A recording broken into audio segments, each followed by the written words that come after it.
भारत के जाने माने real estate developer RPS group ने अपने प्रमुख प्रोजेक्ट आरपीएस 12th एवेन्यू में थाईलैंड से आए एक बड़े व्यापारी प्रतिनिधिमंडल का स्वागत किया।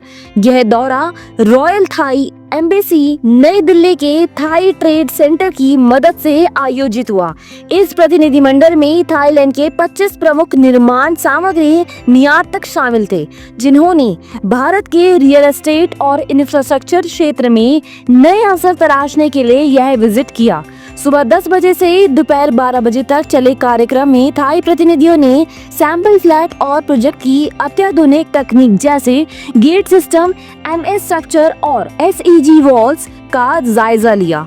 उनकी टीम ने निर्माण गुणवत्ता की सराहना करते हुए कहा कि वे आरपीएस ग्रुप की तकनीक और उच्च मानकों से प्रभावित है। आरपीएस ग्रुप के निर्देशक अमन गुप्ता ने कहा कि थाई प्रतिनिधिमंडल की सराहना हमारे लिए गर्व की बात है और हमें बेहतर गुणवत्ता व नई तकनीकों के साथ आगे बढ़ने की प्रेरणा देती है। वहीं निर्देशक शशांक गुप्ता ने इसे अंतर्राष्ट्रीय सहयोग की दिशा में अहम कदम बताया।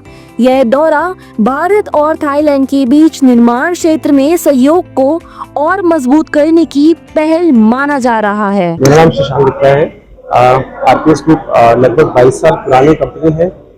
हम लोग 22 साल से रियल एस्टेट में काम कर रहे हैं। फरीदाबाद में कर रहे हैं, अब फरीदाबाद और एनसीआर में भी काम कर रहे हैं।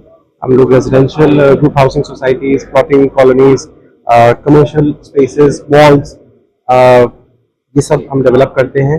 एंड हम लोग लगभग 11 million square foot area develop and deliver कर चुके हैं। एंड जैसे मैंने कहा कि हमारा एक भी प्रोजेक्ट अभी अनडिलीवर्ड नहीं है, सब सारे प्रोजेक्ट्स डिलीवर्ड हैं। आई थिंक काफ़ी महत्वपूर्ण है। हमें भी अच्छे सप्लायर्स चाहिए, उन्हें भी अच्छे बायर्स चाहिए। तो हम लोग अच्छे बायर्स हैं, वो अच्छे सप्लायर्स हैं, अच्छा प्रोडक्ट बनाते हैं। काफ़ी प्रोडक्ट्स इंडिया में भी मिलते हैं, बट आज भी इंटरनेशनली काफ़ी बेटर प्रोडक्ट्स अवेलेबल हैं। तो हम लोग चाहेंगे कि बेटर से बेटर क्वालिटी ऑफ प्रोडक्ट हम अपने कस्टमर को डिलीवर करें। प्रोजेक्ट्स डेफिनेटली अलग हैं।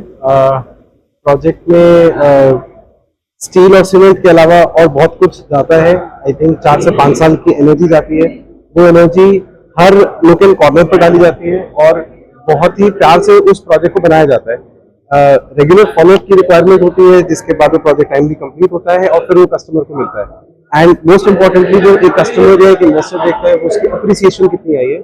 हमारा फोकस उस पर भी रहता है कि हम किस तरीके से वैल्यू ऐड करके एक कस्टमर को एक अप्रिशिएटेड प्रोडक्ट दें, ना कि जस्ट एक नॉर्मल प्रोडक्ट है। तो वहाँ हमारा फोकस है। तो हम लोग ये कहते हैं कि आप डेवलपर स्टडी करें, डेवलपर स्टडी करने के बाद ही आप उसमें इन्वेस्ट करें।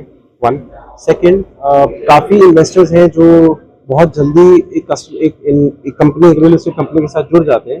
वो एक बार धोखा खा सकते हैं, बार बार धोखा नहीं खाते। सो हमारे इन्वेस्टर्स हमारे साथ 22 साल से जुड़े हुए हैं और हम चाहेंगे आगे भी जुड़े रहें। वो यही देखते हैं कि जो हम बोलते हैं वो हम करके दिखाते हैं। तो इसीलिए वो सबके मन से वो डाउट अब खत्म हो चुका है कि आरपीएस कोई प्रोजेक्ट डिले करेगा।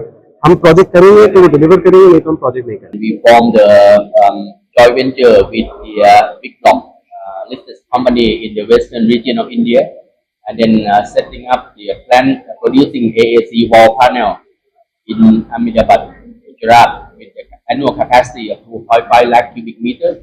So this is the very first project that adopts this technology. Very pleased with this cooperation, and then we look forward to all the future, commercial phases of the RPS group. I would like to add one small information to that. Akhar has told me that we are the pioneers in the industry. We are the first one to use the SCG panel, the ready-made AAC block panel in a residential project. So RPS group is looking forward to more sustainable material, more of the new technologies in our future.